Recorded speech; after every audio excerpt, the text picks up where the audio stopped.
Hello everyone and welcome back to the channel. Today we're going to be taking a look at chapter 7 of Guns, Germs, and Steel. Basically the idea that we're going to be looking over today is the idea of plant domestication. So easy it is for us to go into a store and have an expectation of what to see without any knowledge of how these plants that we use today came to be. One of the things that we have to realize is that the plants that the hunter-gatherers were looking at were vastly different than the plants that we see today. Not only were they smaller, but also less nutritious. Things like selective breeding, things that we see every day with dog breeds, horses, and other animals, we see that in plants that we use every day for our food. We use selective breeding to bring about the types of plants, the type of nutrition that we're looking to have in our diets. Even going so far as 500 years ago, the foods that they ate were completely different than what we see today. Only due to more modern conveniences and more purposefulness in our selective breeding methods are we able to have the different types of foods that we see every day. Things like lettuce all might have started from the same type of plant, but walk down your grocery aisle and you will see a vast number of different types of plants that are leafy lettuce foods. So these are some of the things that we need to keep in mind with our stories is that sometimes what we write have a root, a common root that we can draw upon to help create a otherworldliness yet still remain rooted in reality. As always, I will be only going over a portion of this chapter, so go ahead and take a look at the book for yourself. As always, I will be linking it in the description below. Chapter 7. If you're a hiker whose appetite is jaded by farm-grown foods, it's fun to try eating wild foods. You know that some wild plants, such as wild strawberries and blueberries, are both tasty and safe to eat. They're sufficiently similar to familiar crops that you can easily recognize the wild berries, even though they're much smaller than those we grow. Adventurous hikers cautiously eat mushrooms, aware that many species can kill us, but not even ardent nut lovers eat wild almonds, of which a few dozen contain enough cyanide, the poison used in Nazi gas chambers to kill us. The forest is full of many other plants deemed inedible. This is something else we need to keep in mind is that selective breeding not only allowed for us to have foods that are more nutritious, but actually converting foods that are inedible to edible. A lot of the foods, and we'll go over this a little bit later in the chapters, that we'll talk about how foods actually started off inedible and actually took a lot of time to figure out which ones were actually edible and which ones weren't. Plant domestication may be defined as growing a plant and thereby, consciously or unconsciously, causing it to change genetically from its wild ancestor in ways making it more useful to human consumers. Crop development is today a conscious, highly specialized effort carried out by professional scientists. Like I mentioned earlier, a lot of what they were choosing was seemed as the best effort or the best outcome that we were looking for given the limited understanding of how things played out. So if we put our feet in the shoes of our human ancestors, they would see a specific type of plant. They would have a variety of different types of plants, and they would select seeds from those useful plants, slowly building from a plant that was less desirable to one that was more desirable. These are some of the ways that they were doing it. Not that they understood the concept of selective breeding necessarily, though in some cases they did.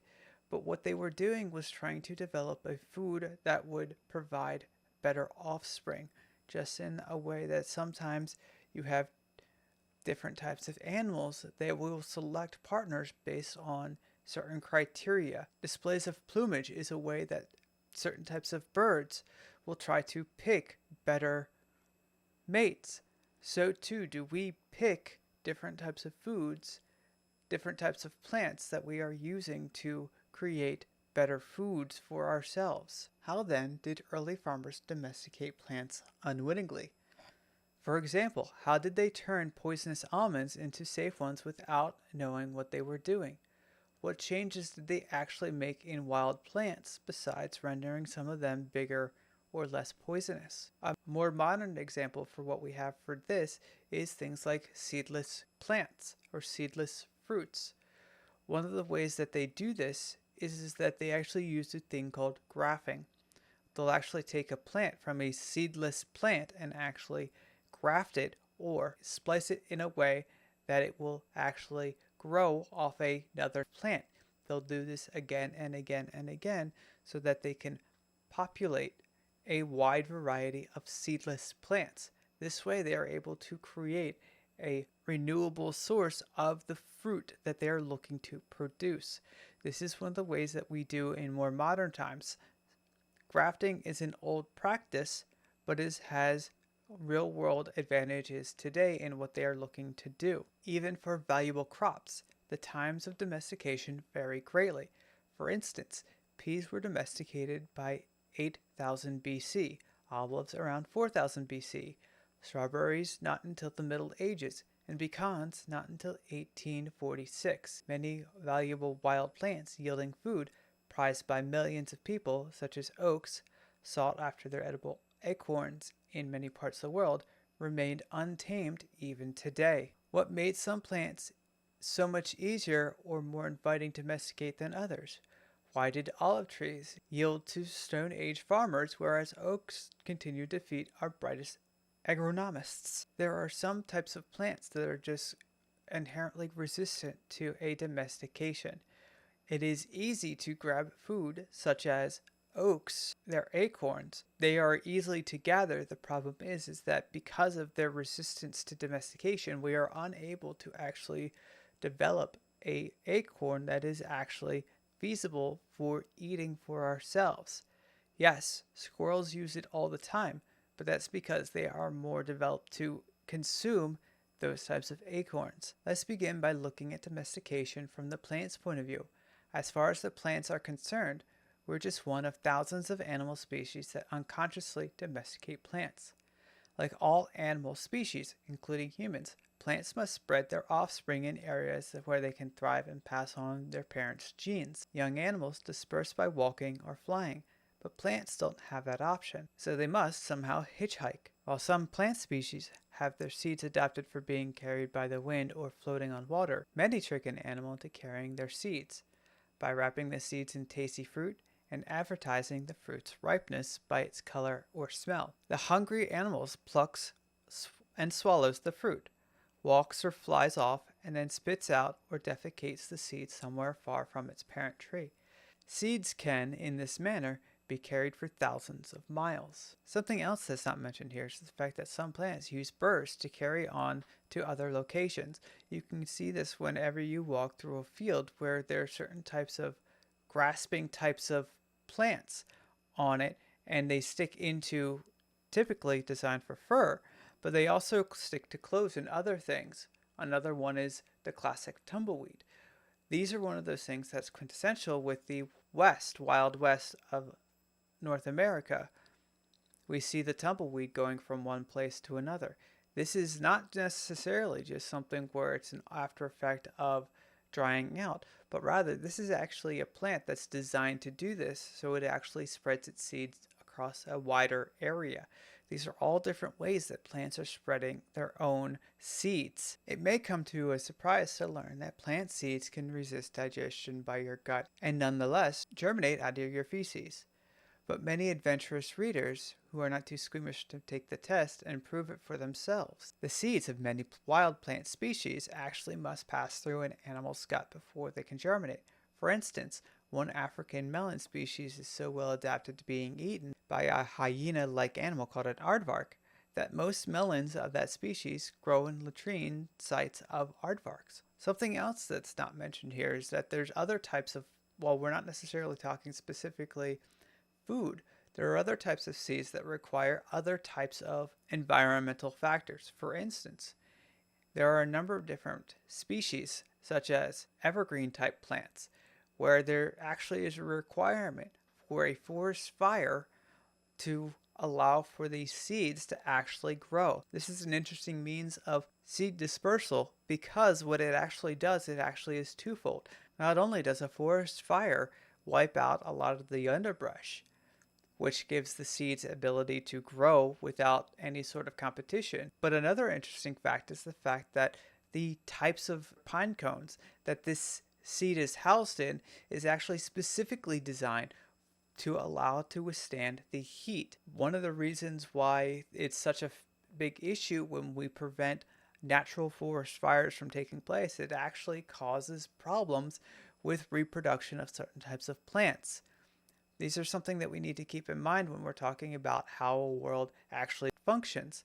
It's easy to get wrapped in this idea that forest fires are bad, but in reality, there's actually a number of different ways that forest fires actually help the ecological system of a forest. Latrines are merely one of the many places where we accidentally sow the seeds of wild plants that we eat. When we gather edible wild plants and bring them home, some spill en route or at our house. Some fruit rots while still containing perfectly good seeds and gets thrown out uneaten into the garbage. As parts of the fruit that we actually take into our mouths, strawberry seeds are tiny and inevitably swallowed and defecated, but other seeds are large enough to be spat out.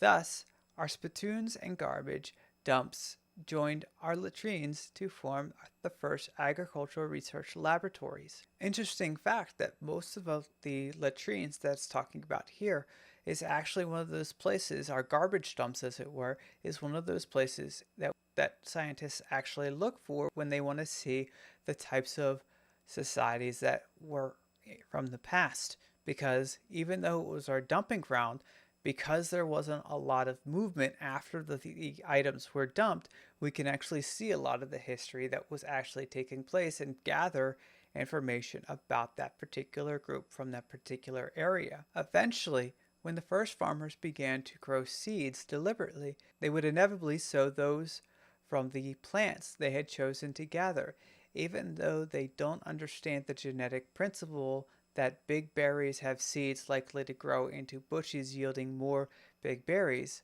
So, when you wade into a thorny thicket amid the mosquitoes on a hot, humid day, you don't do it for just any strawberry bush, even if unconsciously you decide which bush looks the most promising and whether it's worth it at all.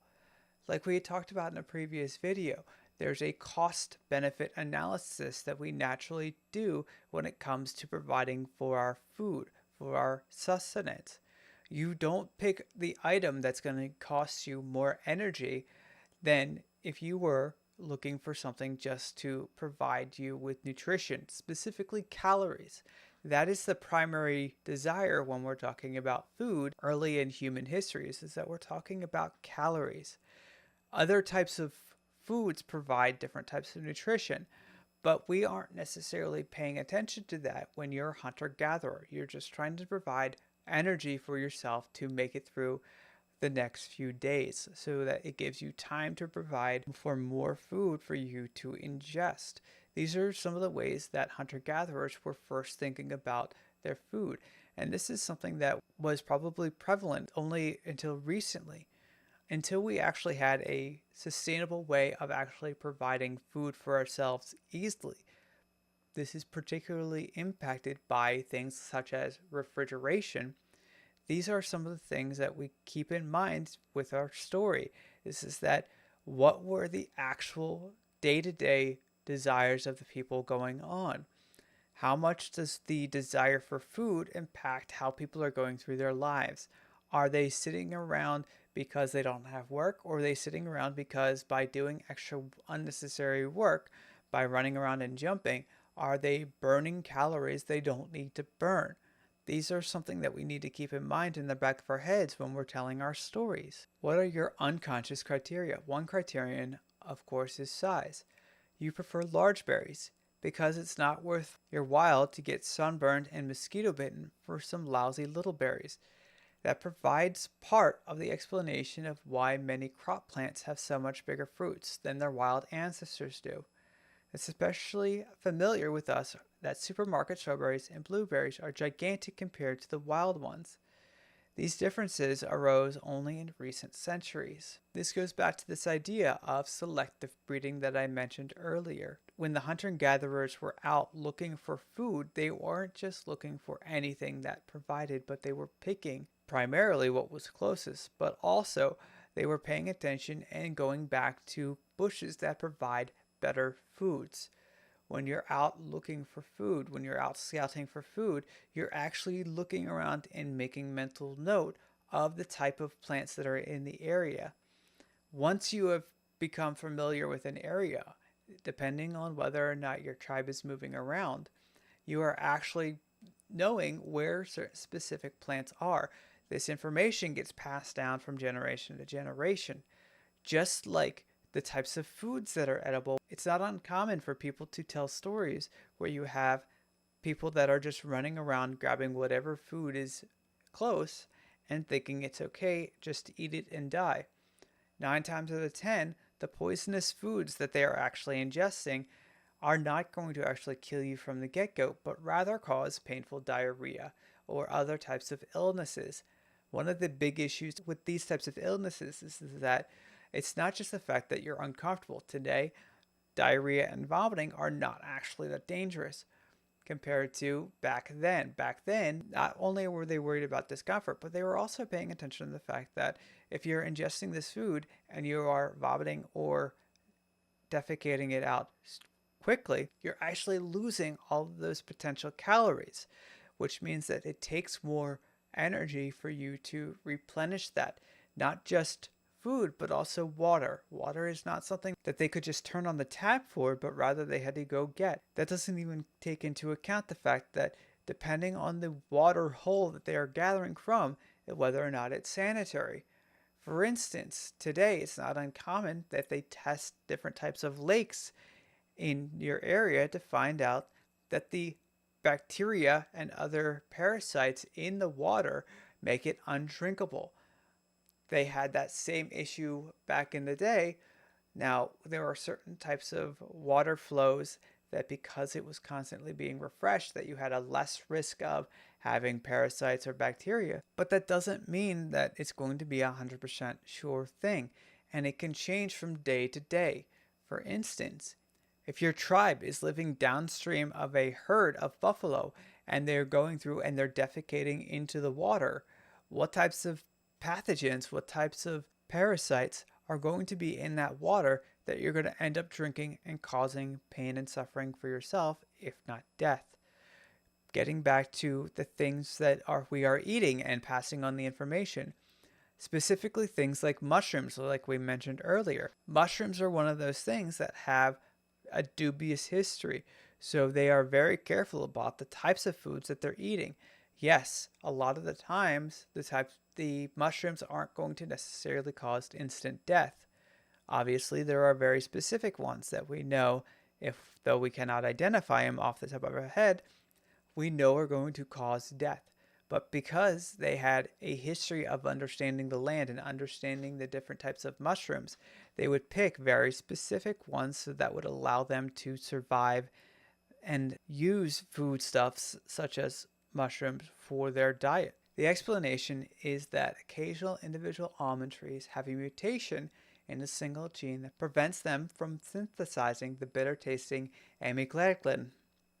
Such trees die out in the wild without having any progeny because birds discover and eat all their seeds.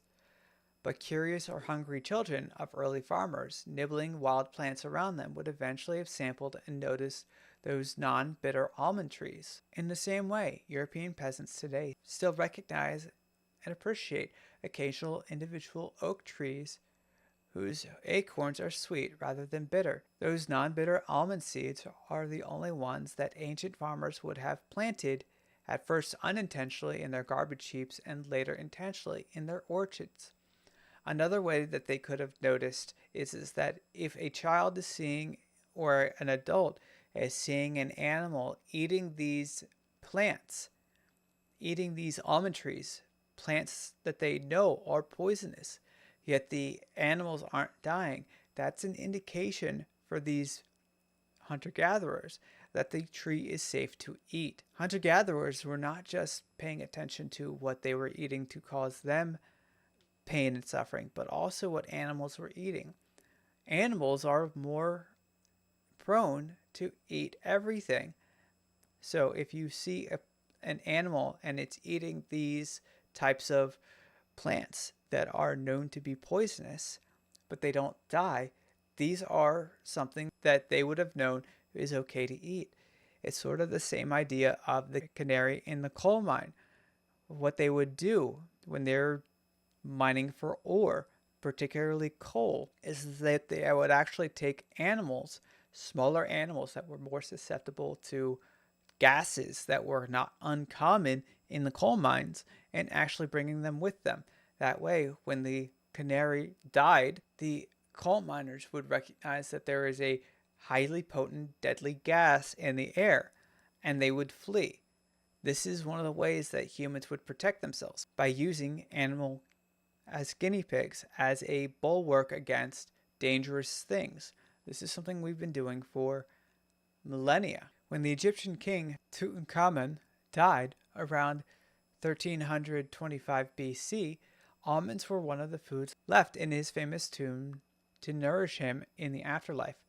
Lima beans, watermelons, potatoes, eggplants, and cabbages are among the many other familiar crops whose wild ancestors were bitter or poisonous, and of which occasional sweet individuals must have sprouted around the latrine of ancient hikers. While size and tastiness are the most obvious criteria by which human hunter-gatherers select wild plants, other criteria include fleshy or seedless fruits, oily seeds, and long fibers.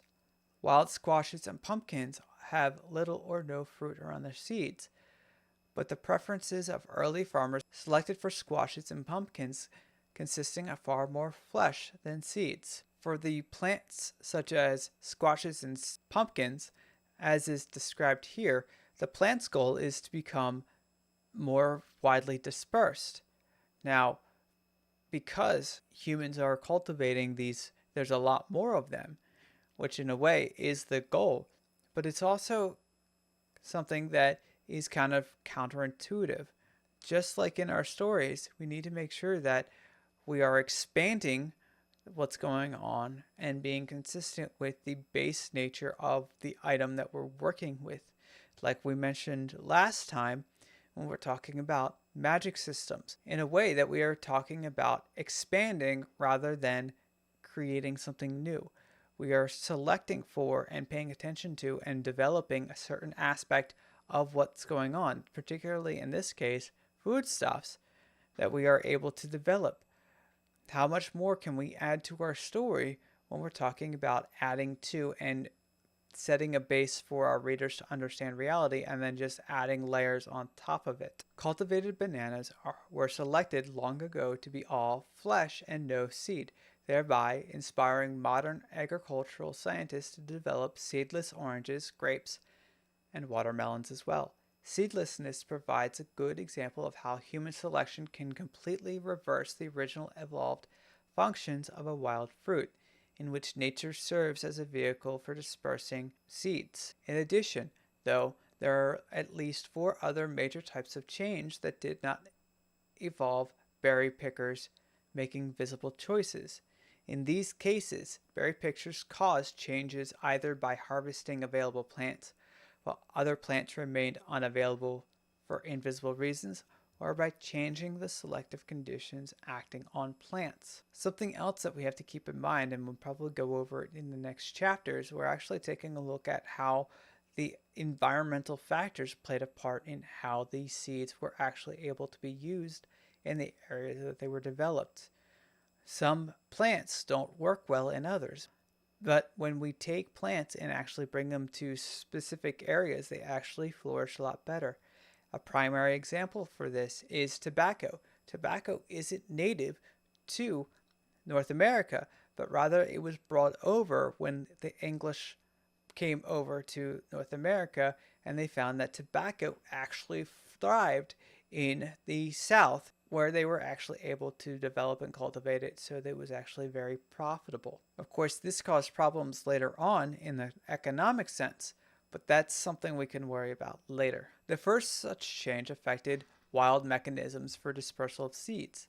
Many plants have specialized mechanisms that scatter seeds and thereby prevent humans from gathering them efficiently.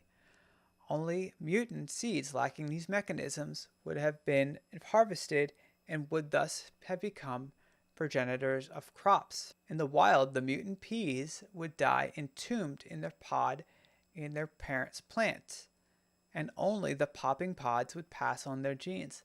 But conversely, only the pods available to humans to harvest would be the non-popping ones left on the plant. Thus, once humans began bringing wild peas home to eat, there was immediate selection for that single gene mutant. Similar non-popping mutants were selected in lentils, flax, and poppies. Not only are we talking about an artificial selection, but we're also talking about mutations. Mutations that allow that humans are actually able to gather efficiently. Like I talked earlier, when we're talking about the cost-benefit analysis when it comes to energy for harvesting foodstuffs, they would select things that, because they were allowing us to harvest easily, it made it easy for us to actually select certain types of plants. In this case, we're talking about peas. I've seen videos where you see that popping and it actually spreads the seeds quite far. But in the case of peas, it's because a certain mutation, a deficiency, you could say, in how these plants were functioning, that allowed for us to actually use these for foodstuffs. Instead of being enclosed in a poppable pod, wild wheat and barley seeds grow on top of a stalk that spontaneously shatters, dropping the seeds to the ground where they can germinate. A single gene mutation prevents the stalks from shattering. In the wild, that mutation would be lethal to the plant, since the seeds would remain suspended in the air, unable to germinate and take root. But those mutant seeds would have been the ones waiting conveniently on the stalk to be harvested and brought home by humans. Early farmers would have discovered by trial and error that they could obtain higher yields by tilling and watering the soil and then sowing the seeds. When that happened, the seeds that immediately sprouted grew into plants whose seeds were harvested and planted the next year. But many of the wild seeds did not immediately sprout, and they yielded no harvest. This is something else that we're talking about when we're talking about selective breeding. Because things didn't work out, you're going to have a section of the crop that's going to be cut off and not used. Because they are going to try and use the ones that work, they're going to try to minimize the amount of wait time it takes to grow. So they're going to be selectively breeding in this case as well. Thus, farmers selected from among the individual plants on the basis not only of perceptible qualities like size and taste, but also invisible features like seed dispersal mechanisms, germination, inhibition, and reproductive biology. As a result, different plants became selected for quite different or even opposite features. Some plants, like sunflower, were selected for much bigger seeds, while others, like bananas, were selected for tiny or even non-existent seed. Lettuce was selected for luxuriant leaves at the expense of seeds or fruit. Wheat, sunflowers, or seeds at the expense of leaves, and squash for fruit at the expense of leaves. These are all elements that we need to keep in mind when we're telling our stories. This chapter is actually one of the reasons why I actually wanted to do this book, Guns, Germs, and Steel. I found when I originally read it that it was actually quite enlightening in how things came about. So when it comes to our writing, we need to make sure that we're not just paying attention to what's going on, but also looking behind and seeing how things are playing out in our world, seeing out how things actually developed over the course of time. This is actually not something that you're actually going to add into your story, but rather this is a pre-draft information that you should be developing and you should be paying attention to. This is part of the world building that you need to make sure that you can pay attention to, even if it's not going to necessarily end up on the page. It's something that you can actually use to develop a deeper understanding of reality within your world and build a more realistic tangible world for your readers to become engaged with. Alright, everybody, that's all I had for today. As always, I will be linking the book in the description below. If you have any questions, comments, concerns, please leave it in the comment section below. Until next time, bye. I am a poor, wayfaring stranger. I'm traveling through this world of woe, yet there's no sickness, toil, nor danger in that bright land to which I go.